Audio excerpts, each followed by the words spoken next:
উপস্থিত observer, Joynagar parliament কেন্দ্রের observer, convener এবং আমাদের অন্যান্য নেতৃবৃন্দ এবং সামনে সমাগত আমাদের আইএসএফের লড়াকু সৈনিকবৃন্দ, সাথী এখানে আমাদের চেয়ারম্যান এসে গেছেন, বলার সুযোগ খুবই কম।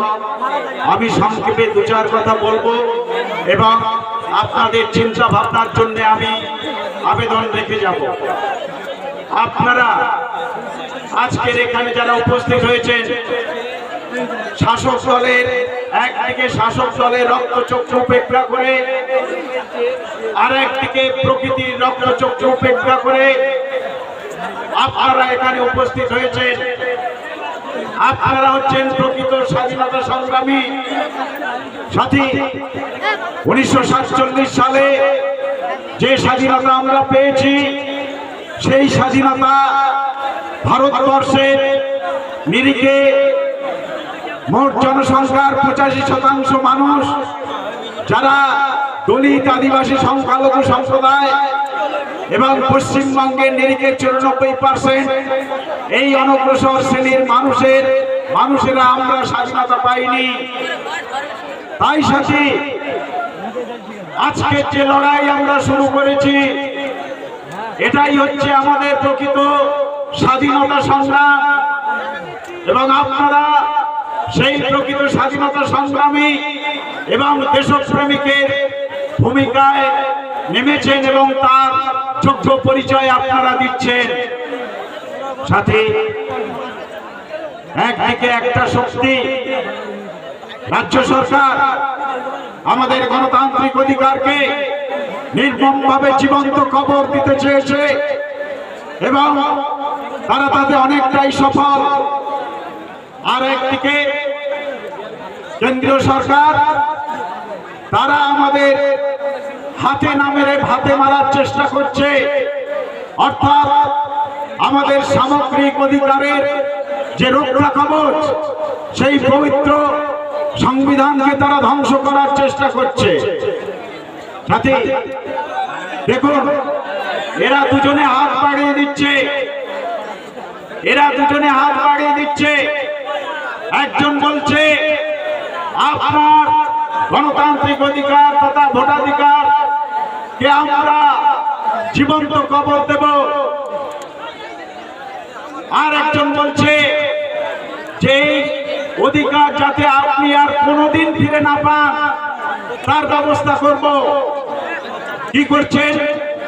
সিআরপিসি, আইপিসি তুলে দিয়ে তারা ন্যায় সংহিতা, দণ্ড সংহিতা অলরেডি তারা চালু করেছে এবং এরই মাধ্যমে আসবে মনুসংহিতা। আপনারা মনুসংহিতা জানেন কি?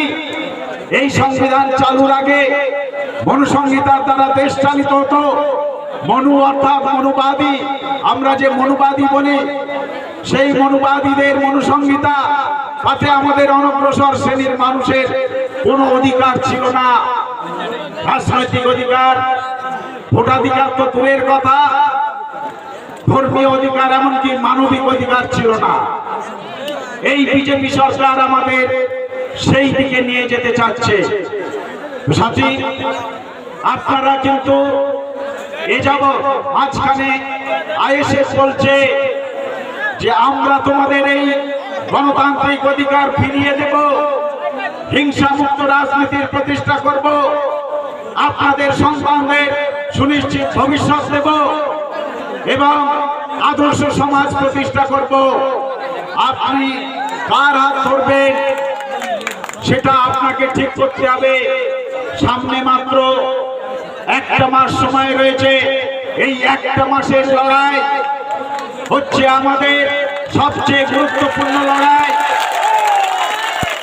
আমি এই 70 বছর বয়সে সারাদিন এই কাঠফাটা রোদে টই টই করে রাত্রিতে মাত্র 2 ঘন্টা ঘুমাই।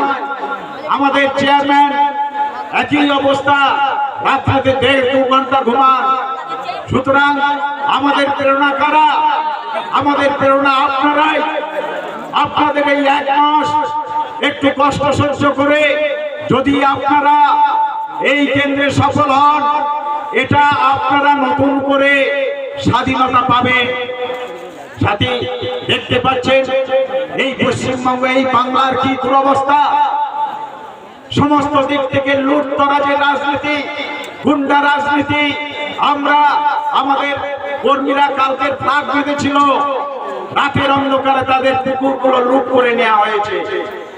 আমি এই সভা শেষে ক্যানিং থানায় যাব, গিয়ে আইসিকে আমি এর যথোপযুক্ত ব্যবস্থা নেওয়ার জন্য আমি বলবো।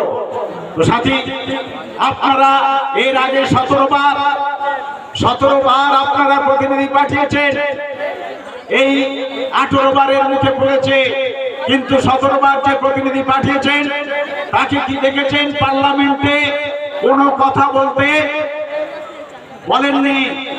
সুন্দরবনের এই সমস্যা জর্জরিত এলাকার এমএলএ হয়ে, এমপি হয়ে যারা পার্লামেন্টে যাচ্ছেন, তারা কোনো কথা পার্লামেন্টে বলছেন না কেন?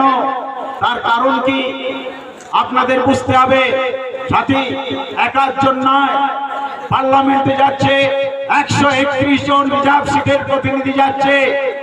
131টা রিজার্ভ সিট থেকে জিতে 131 জন রিজার্ভ সিটের প্রতিনিধি যাচ্ছে, কিন্তু তারা কোনো কথা বলতে পারছে না কেন? এটা আপনাদের ভাবতে হবে। এদের পিছনে যারা আছে, এদের টিকিটই যারা ধরে রেখেছে, তারা ওই চট্টোপাধ্যায়, বন্দ্যোপাধ্যায় থেকে উচ্চ বর্ণের মানুষরা। এদের ওখানে কথা বলার ক্ষমতা নেই। এরা এমন একজন রিজার্ভ সিটের প্রতিনিধিকে বেছে নেয় যারা বাবুরাম সাফরের সাপ, যারা ফোসফাস ঘোষ ঘাস করতে জানে না। বহুদিন আগে অর্ধেন্দুশেখর নস্কর বিধান রায় ক্যাবিনেটে তিনি ছিলেন, তিনি মন্তব্য করেছিলেন, বেলেঘাটার জমিদার অর্ধেন্দুশেখর নস্কর। তিনি বলেছিলেন, আমরা যারা রিজার্ভ সিটে জিতে আসি তারা হচ্ছে কচ্ছপ। আমরা যেদিন অধিবেশন শুরু হয় আমরা গুগু করে হেঁটে আসি, ডক্টর রায় আমাদের চিৎ করে দেন অধিবেশন চলা পর্যন্ত, আর অধিবেশন শেষ হলে উনি আবার উপর করে দেন, আমরা গুগু করে হেঁটে বাড়ি চলে যাই। সাথী, আপনাদের ঠিক করতে হবে, আপনারা বোবা এমপি অথবা যারা মৃত সৈনিকের ভূমিকা পালন করে, যাত্রা থিয়েটারে দেখেছেন না, কিছু রোল থাকে যে মরা সৈনিক হয়ে স্টেজে পড়ে থাকতে হবে। এদের অবস্থা ঠিক নাই। আপনারা কি বোবা এমপি পাঠাবেন নাকি সরব এমপি পাঠাবেন? অপরদিকে আমাদের দলের নীতি কি? আমাদের দলের নীতি হচ্ছে, যেমন একজন বিধায়ক নওশাদ সিদ্দিকী মুখ্যমন্ত্রী তথা শাসক দলের ঘুম কেড়ে নিয়েছেন প্রতিবাদ করে। আমাদের দলের নীতি হচ্ছে,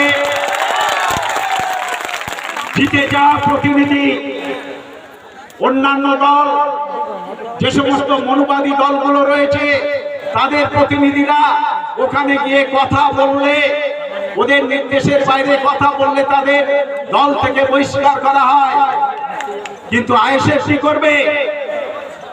এখানে যাকে আপনারা জিতে পাঠাবেন তিনি যদি পার্লামেন্টে এখানকার সমস্যা নিয়ে গলা না ফাটান তাহলে তাকে দল থেকে বহিষ্কার করবে। আমাকে যদি জিতে পাঠান, আমি যদি আপনাদের সমস্যা নিয়ে কথা না বলি, আমাকে দল থেকে বহিষ্কার করবে। এটাই তফাৎ। এখানকার প্রতিনিধি যাদের আপনারা জিতিয়ে পাঠিয়েছেন, বিগত 10 বছর ধরে যিনি এখানকার সাংসদ আছেন, তার এলাকায় তাকে দেখা যায়নি, মানুষ তাকে দেখেনি। কিন্তু আমাকে জেতালে, আমি যদি এলাকায় জনসংযোগ না রাখি জেতার পরে, তাহলে দল আমাকে বহিষ্কার করবে। সাথী, এটাই তফাৎ, আমাদের এটাই তফাৎ। সুতরাং এই যে 10 বছরের প্রতিনিধিকে বিসর্জন দেওয়ার পরিকল্পনা, বিসর্জন দেওয়ার সিদ্ধান্ত এই জয়নগর পার্লামেন্ট কেন্দ্রের মানুষ নিয়ে নিয়েছে। কিন্তু বিসর্জন দিয়ে কাকে আনবেন? আর একজন বোবা প্রতিনিধিকে আনবেন নাকি সরব প্রতিনিধিকে আনবেন? তা আপনাদের সিদ্ধান্ত নিতে হবে এবং সমস্ত মানুষকে আপামর জনসাধারণকে বোঝাতে হবে, বিশেষ করে মায়েদের বোঝাতে হবে। মায়েদের যে লক্ষ্মীর ভান্ডার দিয়ে, যে ভিক্ষাশ্রী দিয়ে, 500,000 টাকা দিয়ে, যেটা মুখ্যমন্ত্রী গোয়ায় দিয়ে ঘোষণা করেছিলেন 5,000 টাকা, আর এখানে 500 টাকা দিয়ে তাদের অসম্মান করেছেন। এই যে ভিক্ষে দিয়ে তাদের সন্তানের যে শিক্ষা, চিকিৎসা, খাদ্য, কর্মসংস্থান সমস্ত কিছু কেড়ে নিয়ে এমনকি সন্দেশকালীর বেতাজ বাদশারা চোখ খুলে দিয়েছে মানুষের, ওখানকার মহিলারা মানুষের চোখ খুলে দিয়েছে। তারা রাত বিরেতে ঘরের সুন্দরী বধূ অথবা কন্যাদের ডেকে নিয়ে সেখানে পার্টি অফিসে রাত্রি কাটাতে বাধ্য করতেন, মহিলাদের মা বোনদের ইজ্জত লুটতে এরকম জঘন্য কাজ করতেও তারা দ্বিধাবোধ করেনি। সবই হয়েছে মুখ্যমন্ত্রীর আশীর্বাদ থাকা। এই সমস্ত বেতাজ বাদশারা সব করেছেন মুখ্যমন্ত্রীর প্রশ্রয়ে। তিনি একজন মহিলা মুখ্যমন্ত্রী হয়ে সন্দেশখালী, যে সন্দেশখালী সারা বিশ্বে তোলপাড় ফেলেছে, সেই সন্দেশখালী নিয়ে তিনি একটিও কথা খরচ করেননি। উপরন্তু তিনি বলেছেন শেখ শাহজাহান খুব ভালো মানুষ, তার সম্পদ। সাথী, আপনাকে বোঝাতে হবে, আপনাকে বুঝতে হবে, মা বোনেদের বোঝাতে হবে 50% মহিলা ভোটার, তার সন্তানের জন্য কি ব্যবস্থা রেখেছে।